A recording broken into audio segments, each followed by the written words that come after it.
वैष्णवी हगवणे प्रकरणातील टॉप 9 घडामोडी।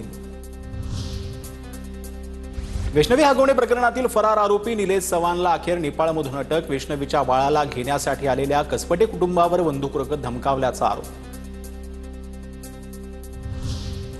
गुन्हा दाखल झाल्यानंतर निलेश चव्हाण आधी दिल्ली तिथून गोरखपूर आणि नंतर मग नेपाळला गेला। संपूर्ण प्रवास त्याने वेगवेगळ्या कारणे केला।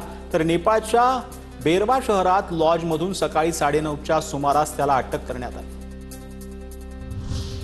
मी वैष्णवीच्या चारित्र्यावर बोट ठेवलेलं नाही, हगवणे कुटुंबाची बाजू मांडल्यानं माझ्यावर टीका। हगवणे कुटुंबाचे वकील विपुल दुशिंग यांचं स्पष्टीकरण।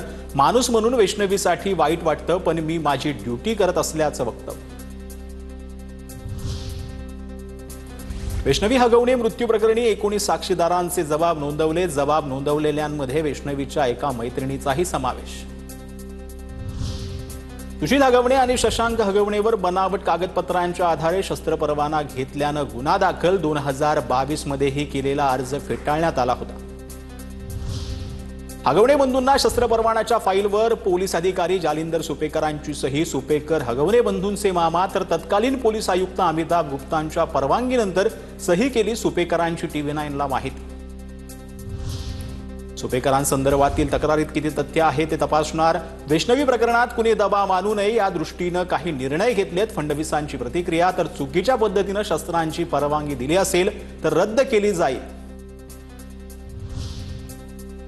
निलेश चव्हाणच्या मालमत्ता जप्त करण्याच्या पोलिसांकडून हालचाली सुरू। पुणे पोलिसांकडून कोर्टात अर्ज, कोर्टाकडून परवानगी मिळताच निलेश चव्हाणला स्टँडिंग वॉरंट बजावण्यात येणार।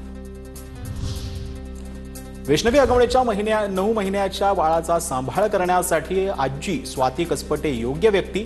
बाळाच्या शिक्षणाची, आरोग्याची आणि सर्वांगीण विकासाची संपूर्ण जबाबदारी स्वाती कसपटे यांची असणार। महिला व बालकल्याण मंत्री आदिती तटकरेंचं ट्विट करत माहिती।